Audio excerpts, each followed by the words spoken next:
Klausote straipsnio publikuoto žurnale Sąmoningo žmogaus pasaulis numeris 4. Straipsnio autorius Rolandas Baranauskas. Pinigai, kurie dirba už jūs. Arba kaip susikurti pasyvias pajamas kriptovaliutų rinkoje. Ar tikrai įmanoma, kad pinigai dirbtų už jūs? Kiekvienas iš mūsų bent kartą gyvenime svajojame apie tai, kad pinigai dirbtų, kol mes keliaujame, ilsimės ar leidžiame laiką su šeima.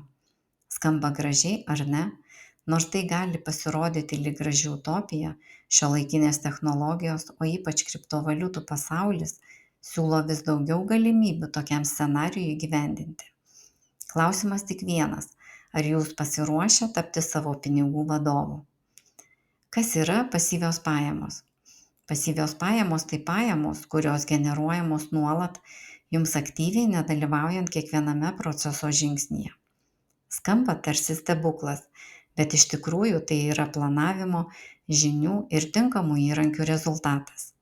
Tradicinėse rinkose tokios pajamos dažnai siejamos su nekilnojamuoju turtu ar dividendais, tačiau šiandien žaidimo taisyklės keičiasi. Pasyvios pajamos tradiciniuose finansuose – mitai ar realybė?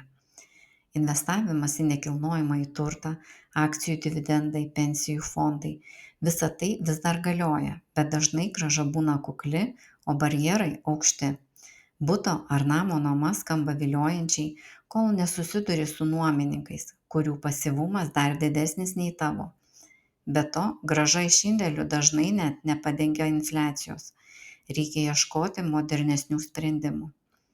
Kriptovaliutų pasaulis yra nauja pasyvių pajamų era. Kriptovaliutos atvėrė duris į naują finansų pasaulį. Ne tik dėl pelno galimybių, bet ir dėl prieinamumo. Čia gali dalyvauti kiekvienas turintis internetą. Pasyvios pajamos kripto pasaulyje nėra tik pažengusių investuotojų privilegija. Tai tampa įrankiu kiekvienam, kuris nori priversti savo pinigus dirbti. Šis sritis sparčiai vystosi, o inovacijos atveria kelią net tiems, kurie neturi gilių techninių žinių, kuriems užtenka noro mokytis ir veikti. Top 10 pasyvių pajamų gavimo būdų kriptovaliutų rinkoje. Pirmas būdas – staking. Laikote įšaldę tam tikrą kriptovaliutą ir gaunate atlygį už tinklo palaikymą. Pavyzdžiui, laikant Ethereum ar Solana galima tikėtis nuo 4 iki 10% metinės grąžos. Antras būdas – yield farming. Gaunate palūkanas už likvidumo suteikimą decentralizuotose platformose. Sudėtingesnis metodas, tačiau atitinkamai gali būti ir pelningesnis. Trečias būdas – prekybos robotai. Automatinės strategijos, kurios perka, parduoda kriptovaliutas jūsų vardu. Išmanus, niekada nepavargstantis darbuotojas. Vienas tyrimas parodė, kad pradedantieji investuotojai, naudodami atsakingai parinktus robotus, per 6 mėnesius pasiekė didesnį pelningumą nei rankiniu būdu prekiaujantys vartotojai. Ketvirtas būdas – kripto kortelių cashback. Dalis išlaidų grąžinama kriptovaliutomis. Kripto kortelės veikia kaip įprastos mokėjimo kortelės, tačiau leidžia atsiskaityti kriptovaliutomis. Kiekvieno atsiskaitimo metu dalis sumos, pavyzdžiui 1 arba 5%, grąžinama atgal kaip cashback, dažniausiai kriptovaliuta. Penktas būdas – kriptoskolinimas arba lending. Tai galimybė skolinti savo turimą kriptovaliutą kitiems per platformą ir už tai gauti palūkanas. Viskas vyksta automatiškai per skolinimosi protokolus ar biržas. Galima uždirbti 5 ar 15% metinių palūkanų, priklausomai nuo projekto. Šeštas būdas – NFT žaidimai ir nuoma. Galbūt skamba keistai, bet kai kurie iš to uždirba stabiliai. Kai kurie žaidimai leidžia uždirbti kriptovaliutą ar net NFT žaidžiant. Žaidimo objektus, tai yra ginklus, herojų, žemes, galima ne tik pirkti, bet ir išnuomoti kitiems žaidėjams. Tokiu būdu net nebūtina žaisti, galima uždirbti pasyviai. Šis sritis vis dar nauja, bet turi didelį augimo potencialą. Septintas būdas – airdrop arba kriptovaliutos išdalinimas. Tai būdas gauti kriptovaliutą nemokamai. Dažniausiai žetonai dalijami už tam tikrus veiksmus – registraciją, socialinių tinklų sekimą ar projektų naudojimą. Tai yra kaip reklaminė akcija, kurios metu skatinamas dėmesys naujam projektui. Nors kai kurie airdropai būna vertingi, ne visi jų turi realią naudą, todėl verta atsirinkti patikimus. 8 būdas – Masternode. Kai įkeičiate monetas, palaikote tinklą ir gaunate atlygį, bet reikia techninių žinių. Pajamos gaunamos periodiškai, dažnai didesnės nei paprastas steikingas, tačiau reikia didesnės investicijos ir kantrybės. 9 būdas – kripto, ETF ir indeksai. Tai būdas investuoti į vieną ar kelias kriptovaliutas paprastai, be tiesioginio jų pirkimo, tai yra per tradicinės finansinės priemonės. Tai tarsi fondas, kuriame laikomi įvairūs žetonai, o rizika išskaidoma ir augimo galimybės išlieka. 10 būdas – dividendiniai kripto projektai.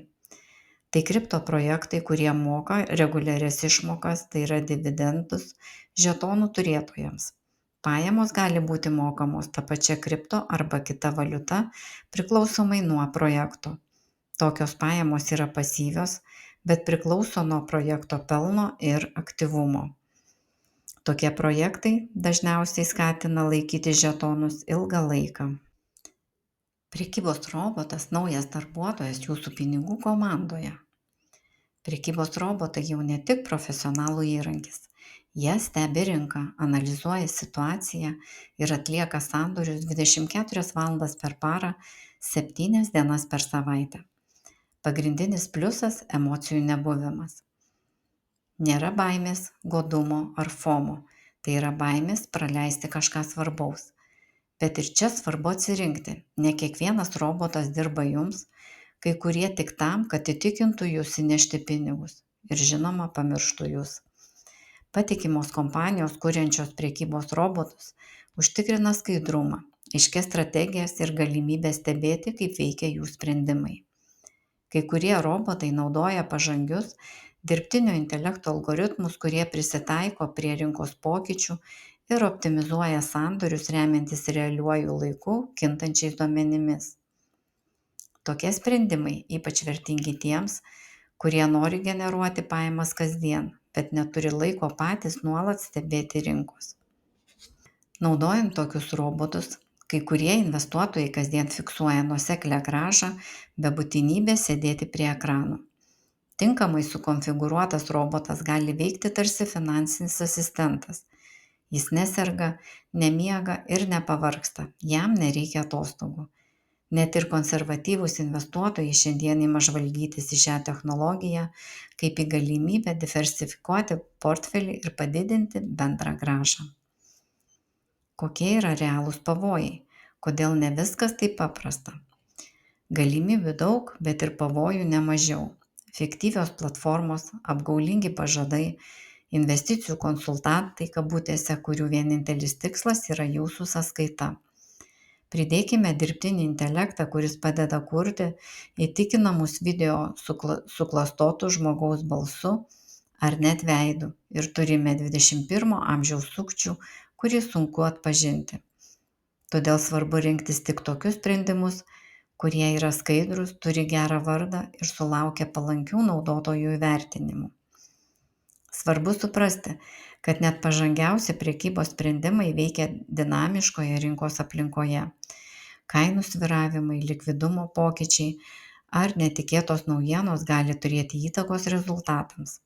Tačiau profesionaliai sukurti įrankiai, turintys aiškią strategiją ir rizikos valdymo mechanizmus, leidžia iš anksto nusistatyti savo komforto ribas ir užtikrinti atsakingą investavimą.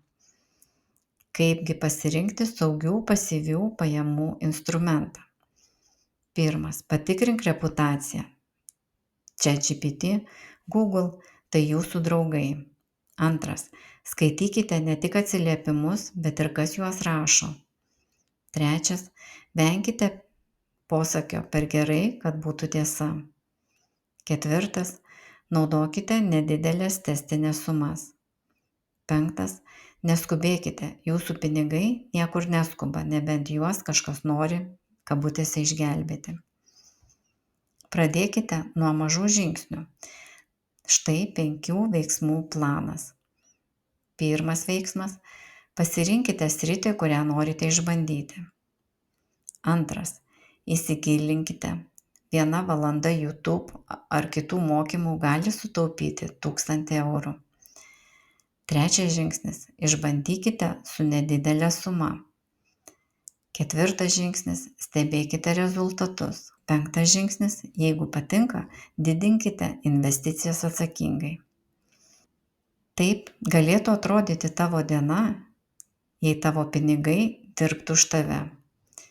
Pabundi ryte, atsigeri kavos, o telefone matai, robotas su nedidelė investicija per parą uždirbo 9,32 USDT. Tuo pat metu steikingo sąskaitoje plus 2,4%. Ta dieną planavai atostogas, o tavo pinigai jau prisidėjo prie jų finansavimo. Jokios įtampos, jokio sėdėjimo prie ekranų, tik išmanus sprendimas, kurį priėmei dar prieš savaitę. Vakare, žiūrėdamas mėgstamą laidą, gauni dar vieną pranešimą. Tavo pasirinktas investavimo algoritmas sureagavo į rinkos pokytį ir uždarė sandorį su pelnu. Tuo metu tu juk nesi investicijų analitikas. Tu tiesiog žmogus, kuris nusprendė, kad pinigai turi dirbti, kol tu gyveni. Darome išvadą: sąmoningas investuotojas lygu sėkmingas investuotojas. Pinigai, kurie dirba už jus, nėra tik svajonė. Tai įmanoma realybė, jei veikiate sąmoningai, su žiniomis ir tinkamais partneriais. Net ir kriptovaliutų pasaulyje, pilname viliojančių pasiūlymų, galite susikurti tvarų pasyvių pajamų šaltinį. Tai reikia pradėti. O jei jau skaitote šią rubriką, vadinasi, pirmas žingsnis jau padarytas. Galbūt laikas atrasti išmanesnius būdus, kurie ne tik padeda auginti kapitalą, bet ir kasdien tyliai dirba jums. Tokių įrankių šiandien jau yra, tai reikia juos pastebėti.